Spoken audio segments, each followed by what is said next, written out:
भगवत गीता में भगवान श्री कृष्ण ने बताया है कि किसी भी जीव के लिए पुनर्जन्म की बातों को याद रखना लगभग नामुमकिन है। हालांकि कई बार आत्मा को पुराने जन्म की बातें याद रह जाती हैं। ऐसा व्यक्ति अपने पिछले जन्म के माता पिता और बच्चों के बारे में बताता है। कई बार पिछला जन्म याद आने पर वह व्यक्ति अपने नए परिवार को छोड़कर चला जाता है। पिछला जन्म याद रहने से व्यक्ति तनाव के कारण भी परेशान रहता है। हमारे दिमाग में हमेशा ये बात याद आती है कि आखिर हमें अपना पिछला जन्म याद क्यों नहीं रहता। अगर आपके दिमाग में भी ये बात आती है तो हम आपको बताते हैं कि इस बारे में वैज्ञानिक और हमारे शास्त्र क्या कहते हैं।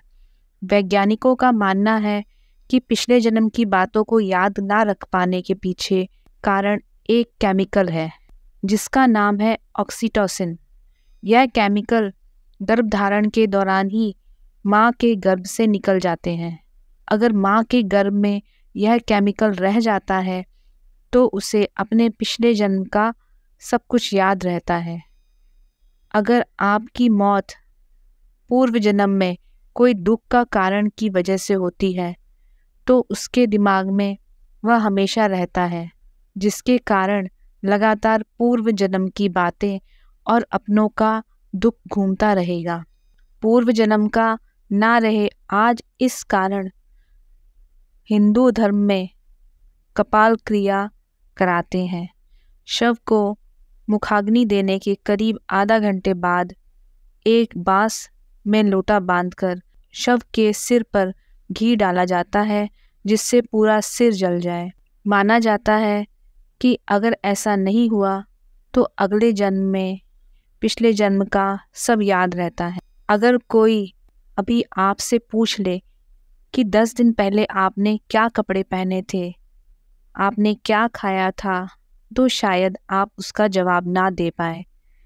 इसी प्रकार पिछले जन्म में आप क्या थे, किस कारण से आपकी मृत्यु हुई थी, ऐसे सवालों का जवाब देना तो बिल्कुल असंभव ही होगा। आज हम आपको बताते हैं कि ऐसे कौन से कारण होते हैं जिनकी वजह से हमें पूर्व जन्म की बातें याद नहीं रहती। प्रकृति ने मनुष्य का दिमाग भूलने के लिए ही बनाया है। हम अक्सर समय के साथ साथ बीती बातों को भूल जाते हैं, अर्थात समय के साथ पुरानी बातों को भूलना और नई बातों को सोचना। अक्सर जिंदगी में इंसान के साथ बुरी घटनाएं हो जाती हैं जिन्हें वह भूलकर नई जिंदगी की शुरुआत करता है। अगर मनुष्य में भूलने की प्रवृत्ति नहीं होगी तो एक नई शुरुआत करना उसके लिए असंभव होगा। इसलिए पूर्व जन्म की बातें याद रखना भी असंभव होता है। कुछ लोगों को अपने पूर्व जन्म का बोध हो जाता है, जैसे कि उनका नाम क्या था, कहाँ रहता था, कौन थे माता पिता आदि। ऐसा कई बार हुआ है लेकिन बहुत ही कम यह देखा जाता है। लेकिन इसमें भी कितनी सच्चाई है कहा नहीं जा सकता।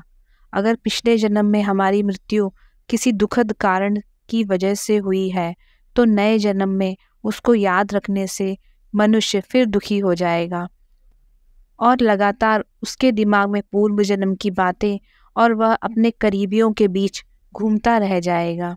हमारे शास्त्रों में साफ कहा गया है कि कर्मों से ही उसका अगला जन्म सुधरता है, अर्थात आत्मा के कर्म इंसान को उसके पिछले जन्म की ओर खींचते हैं।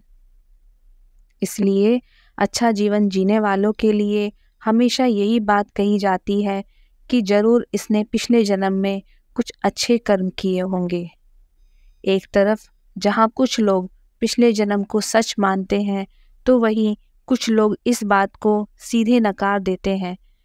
पर सवाल तो यह है कि अगर पिछला जन्म होता है तो क्या आपको अपने पिछले जन्म की कोई भी बात याद है?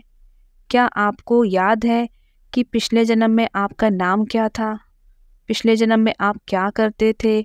जब भी आप किसी से पूछते हैं कि क्या उसे उसके पिछले जन्म के बारे में याद है तो उसका जवाब होता है नहीं याद है। इसके बाद पिछले जन्म की यादों को भूल जाने का कारण प्रकृति से जुड़ा है, जिसके अनुसार मानसिक बात यह है कि हम पिछले जन्म की बातों को भूल जाते हैं, क्योंकि मनुष्य का दिमाग बुरी बातों को भूलने के लिए बना है। दर्द और बुराई जितनी दिमाग से निकल जाए अच्छा रहता है। उदाहरण के लिए, यदि पिछले जन्म में किसी की मृत्यु सड़क दुर्घटना से हुई हो और यह बात उसे अगले जन्म में भी याद रहे, तो वह सारी जिंदगी ऐसी दुर्घटना ना हो इस डर से जीता रहेगा। मनुष्य का दिमाग भूलने के लिए ही बनाया जाता है। हम सब टाइम के साथ हर चीज़ भूल जाते हैं। हमारे जीवन में ऐसी कई घटनाएं होती हैं जिसे हम भूलकर एक नई शुरुआत करते हैं। इसी तरह व्यक्ति को पुनर्जन्म की कोई बात ध्यान नहीं रहती है। शास्त्रों के अनुसार कर्मों से ही उसका अगला जन्म सुधरता है। आत्मा के कर्म इंसान को उसके पिछले जन्म की ओर खींचते हैं। इसलिए अच्छा जीवन जीने के लिए पिछले जन्म अच्छे होने चाहिए। आज की यह वीडियो आपको पसंद आई है तो लाइक करें और अपने दोस्तों को ज़रूर शेयर करें, क्योंकि ज्ञान और खुशियाँ बांटने से ही बढ़ती हैं और हमारा उद्देश्य हमारे धर्म का प्रचार करना ही है। मिलते हैं अगले वीडियो में, तब तक के लिए नमस्कार।